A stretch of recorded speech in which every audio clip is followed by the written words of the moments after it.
maganda po kay PRRD?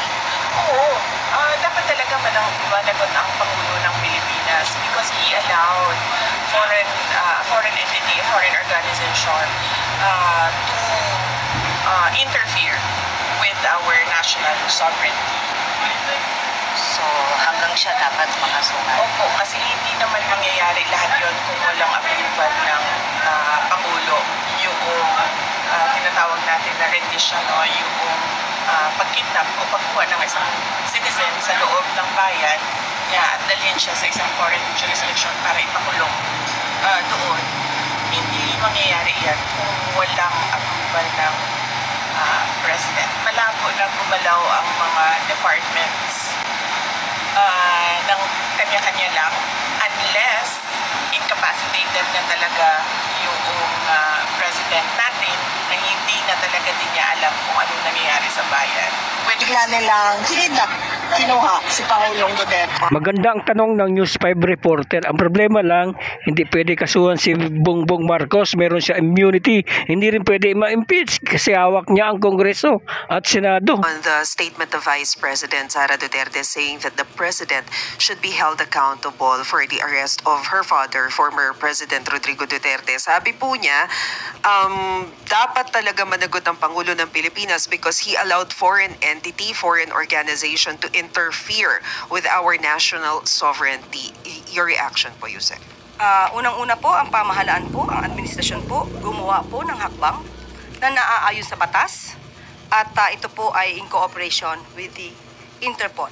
Binabato nila lahat ang sisi sa Interpol pero wala naman Interpol ayon sa Senador Amy Marcos. Pakinggan natin si Amy. Hindi namin red notice din ang sinasabi. Ngayon, lumalabas na wala kailanman na lumabas na red notice mula sa Interpol, kundi diffusion lamang. Baka dahil sa panahon, kasi mabilis po ang pagganap ng lahat, yung mga pangyayari. Mabilis po nangyayari. Kaya marahil, sa ordinaryong pagkakataon, nandiyan po ang red notice. Dito, wala akong pagkakataon marahil. Madam Chair, Ibig sabihin, ang katotohanan, walang red notice. Mag-ingat po kayo, you're under oath, makukontempt po tayo. Dahil pagbibigyan natin, kasi sabi, red notice, yung pala, hindi red notice, nasa diffusion na po.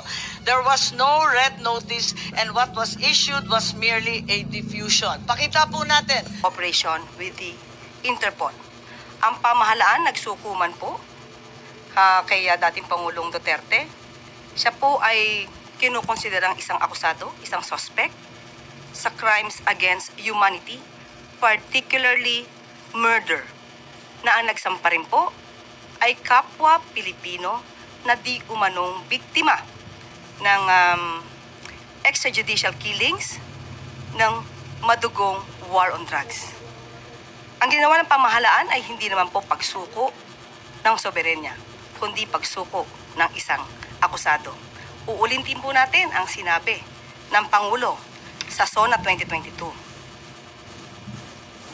I will not preside over any process that will abandon even 1 square inch of territory of the Republic of the Philippines to any foreign power. Hindi po ibebenta o isusuko man ng Pangulo ang anumang parte ng ating karapatan sa bansa. Kanino man. So, Yusek, having said that, you don't see any basis for the President to be, isn't this a ground for impeachment? Kasi isa rin po yan sa sinabi ni VP Sara na sabi niya, it's an impeachable offense. It's a culpable violation of the Constitution and betrayal of public trust. Tama po. Ang opinion na nanggagaling sa ating Vice Presidente ay walang pinanggagalingan, walang basihan. next question, Pia Gutierrez, ABS-CBN.